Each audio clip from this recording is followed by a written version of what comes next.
there, welcome to the video I'm making for myself to remember this year because I have a shitty memory and I think 2020 deserves some special attention. Let's start from January. No, wait, I don't even consider it to be a part of 2020. Let's start from March. I celebrated my 20th birthday. Best birthday with the best people. It was the last time I met my friends for a long time. Why? That's a stupid question. We all know what happened. The entire world was shut down. But I was happy. After ages, I felt like I could relax. I could breathe. It was a step back from my hectic lifestyle. I could finally prioritize myself and focus on my growth.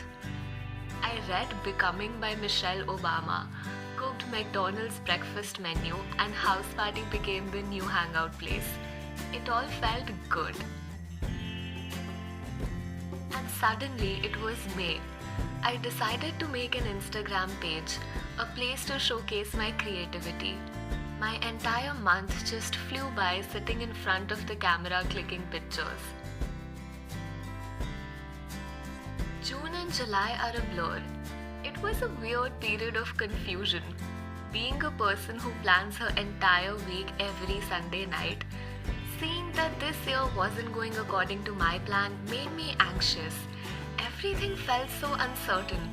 I was just going through my days feeling all kinds of emotions I did not understand. Well, at least I had dalgona coffee and banana bread to distract myself. In August, my online college classes began. This topic can have an entire video dedicated to itself. Let's just say, not even in my wildest dreams I could have imagined my last year of college to look like this. Oh, and also I joined a new dance class. Pretty sure it is the reason for my sanity right now. Things were starting to open up, which meant I could meet my friends, but only on specific occasions like birthdays. It felt good, but also weird to see them. I was now so used to feeling the warmth of a hug through a rectangular device in my hand that it took a while to comprehend that they were live in front of me.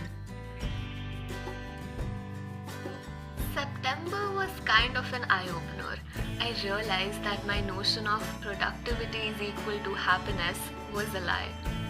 No matter how many to-do lists I completed, I still had time to think, which turned into overthinking, and then I started living in my head, which is not a good place to live in, definitely not in a global pandemic.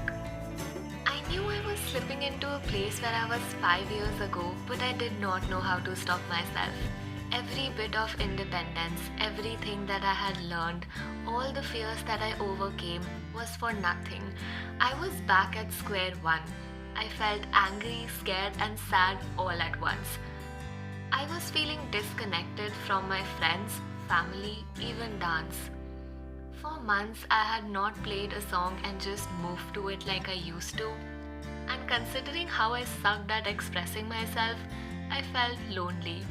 I was all alone in this, or at least that's what it felt like. I was confused about where to draw the line.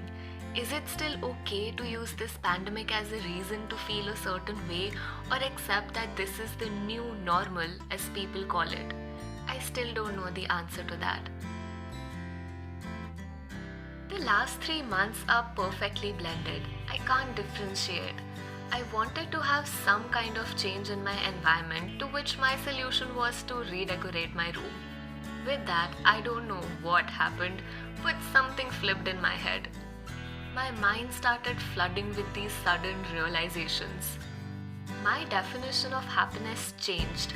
I started holding on to small things to stabilize myself.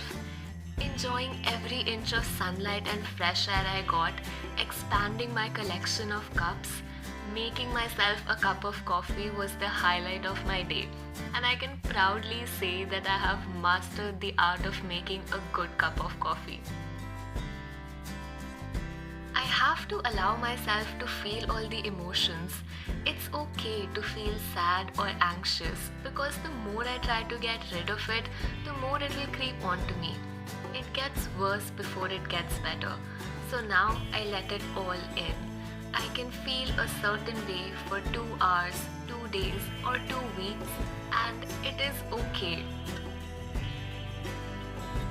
2020 still sometimes feels unreal, just another one of those nightmares, but it's not. I thought I'll be happy when this year gets over, but now that the end is near, I don't know how I feel about it. It's like I finally got comfortable in this year and now it's over. Well, I guess that's another thing I need to learn. The future will always be uncertain.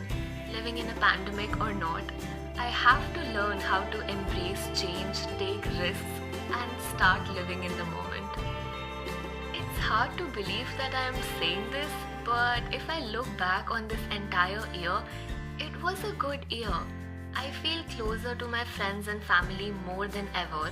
I took a few steps in my journey of self-love and I understand myself more than I did at the beginning of this year. I don't know what 2021 will bring my way, but I guess I'm ready for it. Goodbye 2020.